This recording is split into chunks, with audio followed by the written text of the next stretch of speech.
बिस्मिल्लाहिर्रहमानिर्रहीम। अस्सलामु अलैकुम दोस्तों। प्यारे दोस्तों, आज हम आपको बताने वाले हैं मेंढक के बारे में कि मेंढक को मारना कैसा है और अगर कोई मेंढक को मार देता है तो उसके साथ क्या होता है।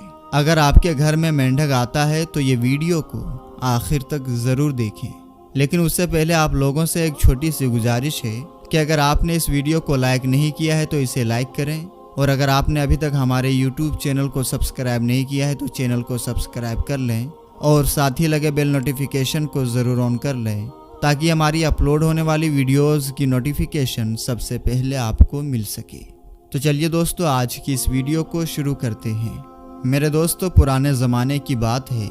यमन में एक ऐसा नौजवान रहता था जिसको जानवरों से सख्त नफरत थी, यानी अल्लाह ताला की मखलूक को वह बेकार समझता था। वह समझता था कि बड़े जानवर तो हमें फ़ायदा पहुंचाते हैं, लेकिन ये जो नन्हे नन्हे छोटे छोटे जानवर होते हैं जैसे मेंढक है और ये चींटी वगैरह, ये सब क्यों पैदा किए गए हैं? इसका इस दुनिया में आने का क्या मकसद है? ये छोटे छोटे जानवर कोई काम तो करते नहीं, उल्टा इनकी आवाज़ से हमें परेशानी होती है। वो मेंढक को समझता था कि इसकी शक्ल तो छिपकली से मिलती जुलती है, तो ये कहीं उस छिपकली के ख़ानदान का तो नहीं है। वो मेंढक को भी समझता था कि इनको बनाने का क्या मकसद है। अब आप कुदरत का फैसला देखिए। जिस जगह वो नौजवान रहता था, यानी जहाँ पर उसका घर मौजूद था, वहाँ एक छोटी सी नदी बहती थी और उस नदी के किनारे बहुत सारे मेंढक रहते थे। अब मेंढक की आवाज़ तो आप सभी जानते ही हैं कि वो कैसे टर टर करते हैं। मेंढक जब भी टर टर की आवाज़ निकालते थे, ख़ास तौर पर सुबह फजर के वक्त जब मेंढक आवाज़ निकालते तो उस लड़के को बहुत गुस्सा आता था कि इस वक्त ये क्या अपनी मनहूस आवाज़ निकालते रहती हैं।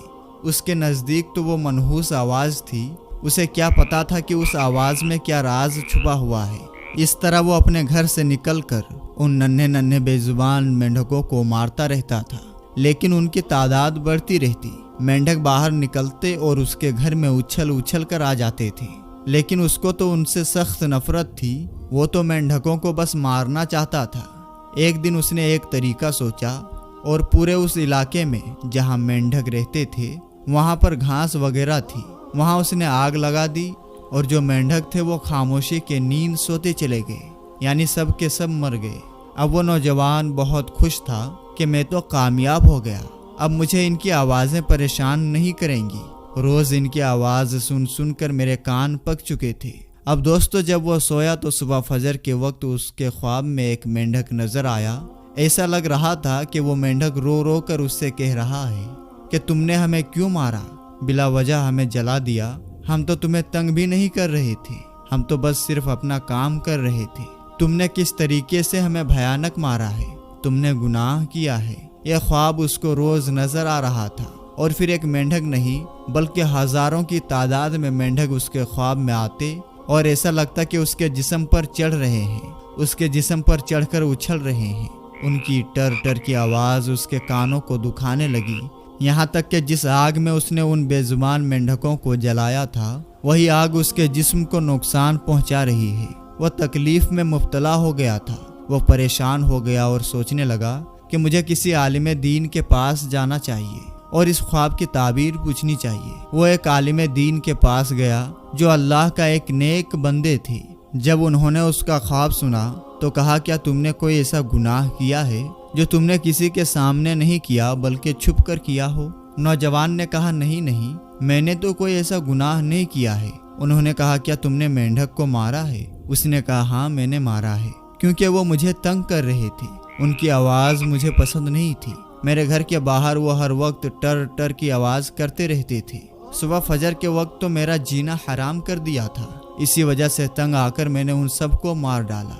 क्या मैंने कोई गुनाह कर दिया है? तो वो बुजुर्ग कहने लगे, तुमने छोटा मोटा नहीं बल्कि बहुत बड़ा गुनाह किया है। जिस मखलूक को तुमने मारा है, तुम जानते हो वो अल्लाह ताला की नन्ही सी मखलूक अल्लाह की तस्बीह बयान करती है। और हमारे प्यारे नबी हुजूर सल्लल्लाहु ताला अलैहि वसल्लम ने हदीस मुबारका में मेंढक को मारने से मना किया है। यहाँ तक कि कोई हकीम या डॉक्टर अपनी दवा मेंढक को मार कर बनाना चाहे ताकि इंसानों को फ़ायदा हो तो उसके लिए भी हुजूर सल्लल्लाहु ताला अलैहि वसल्लम ने मना किया है। और तुम्हें एक वाक़या सुनाता हूँ। پھر دوستو اس عالم دین نے اس نوجوان کو حضرت داؤد علیہ السلام اور ایک مینڈھک کا واقعہ سنایا، جو مینڈھک 70 سال تک لگاتار ایک ہی حالت میں اللہ تعالیٰ کا ذکر کر رہا تھا اور اس عرصے میں کبھی بھی اللہ کی یاد سے غافل نہیں ہوا۔ اس کے بعد حضرت داؤد علیہ السلام نے مینڈھک سے اور بھی باتیں کی اور مینڈھک نے بتایا کہ کس طرح سے وہ اللہ کا ذکر کر رہا ہے۔ اس کے بعد وہ عالم دین اس نوجوان سے کہنے لگے، سوچو ہر زبان میں اللہ کا ذکر ہوتا ہے، جس ٹر سے تم نفرت کرتے ہو وہ اللہ کی پاکی اور تسبیح بیان کر رہا ہوتا ہے۔ تمہارے پاس جب ان مینڈھکوں کی فجر میں آواز آتی ہے تو وہ اللہ تعالیٰ کی وحدانیت کو بیان کر رہے ہوتے ہیں۔ اور پھر اس سے پوچھنے لگے، کیا تم مسلمان ہو؟ تو وہ نوجوان کہنے لگا، ہاں الحمدللہ میں مسلمان ہوں، مجھے کافی معلوم ہے اسلام کی۔ تو بزرگ کہنے لگے، اچھا اگر تمہیں کافی معلومات ہے تو کیا تمہیں وہ واقعہ یاد نہیں جب حضرت ابراہیم علیہ السلام کو نمرود نے آگ میں پھینکنے کی کوشش کی تو کس طرح سے جو دشمن جانور تھے انہوں نے اس آگ میں پھونک ماری، لیکن کچھ ایسے بھی جاندار تھے، اللہ تعالیٰ کی چھوٹی چھوٹی مخلوق تھی جنہوں نے وہ آگ تو نہیں بجھائی لیکن اس آگ کو بجھانے میں کوشش کرتے رہے، ان میں یہ مینڈھک بھی شامل تھا۔ مینڈھک نے ایک نبی کا ساتھ دیا، ان کی محبت اس کے دل میں موجود تھی، تو تمہارے دل میں اس مینڈھک کی محبت کیوں موجود نہیں جو اللہ کے نبیوں سے محبت کرتا رہا؟ تم اس سے نفرت کر رہے ہو، تم جانتے ہو تم نے کتنا بڑا گناہ کر دیا ہے۔ اگر تم انہیں اپنے علاقے سے ہٹانا چاہتے تھے تو کوئی اور طریقہ بھی ہو سکتا تھا، یا اگر تم اتنی خبر رکھتے ایک مسلمان ہونے کا جو تم دعویٰ کر رہے ہو تو تمہیں ان کی وہ ٹر کتنی خوبصورت لگتی کہ وہ اللہ تعالیٰ کی تسبیح بیان کر رہے ہیں۔ اب میں تمہارے لیے کیا کر سکتا ہوں؟ بس تم توبہ استغفار کرو اپنے گناہوں کے لیے، تب کہیں جا کر تمہیں معافی ملے گی۔ وہ نوجوان روتا ہوا وہاں سے چلا گیا کہ میں بہت شرمندہ ہوں، میں نے کیا گناہ کر دیا؟ سچ میں مسلمان اپنے آپ کو کہتا ہوں، مجھے تو خبر ہی نہیں تھی اس بات کی، میں تو سمجھ رہا تھا کہ یہ حقیر سا جانور ہے، یہ حقیر سا ایک کیڑا ہے۔ میری نظر میں تو اس کی آواز بھی بری تھی، میری نظر میں تو اس کا اچھلنا کودنا بھی برا تھا۔ اے اللہ مجھے معاف کر دے۔ وہ نماز میں سجدے میں گر کر معافی مانگتا رہا اور اس کی آنکھ لگ گئی۔ خواب میں اس نے مینڈھک کو دیکھا، مینڈھک مسکراتے ہوئے کہہ رہا تھا، تمہیں معافی مل چکی ہے، لیکن اب تمہیں اس بات کا جب پتہ چل چکا ہے کہ ہم بھی اللہ کی تسبیح بیان کرتے ہیں، ہم بھی 70 سال تک اور اس سے کئی زیادہ سالوں تک اللہ کی تسبیح اور اس کی پاکی کو بیان کرتے ہیں، ذکر کرتے ہیں، درود پاک پڑھتے ہیں، تو اب تم ہمیں نقصان مت پہنچانا۔ اب وہ لڑکا ان پر ظلم نہیں کرتا کیونکہ مینڈھک پھر سے پیدا ہو گئے تھے۔ وہ اس کے گھر میں آتے اچھل کود کرتے یا فجر کے وقت اپنی آواز کے ذریعے اس کو جگاتے۔ وہ اٹھ کر نماز پڑھتا اور کہتا کہ سبحان اللہ، اے اللہ تیری پاکی، تیری تسبیح تیری ہر مخلوق بیان کرتی ہے، چاہے زمین کے اندر ہو یا چاہے وہ زمین کے باہر ہو۔ تو میرے دوستو، ہم یہ امید کرتے ہیں کہ ہماری آج کی ویڈیو آپ کو بے حد پسند آئی ہوگی۔ ویڈیو پسند آنے کی صورت میں ویڈیو کو لائک کریں اور زیادہ سے زیادہ شیئر کریں۔ ملیں گے انشاءاللہ تعالی کسی نئی اور اچھی ویڈیو کے ساتھ، تب تک کے لیے آپ اپنا اور اپنوں کا بہت ہی زیادہ خیال رکھیں۔ السلام علیکم، اللہ حافظ۔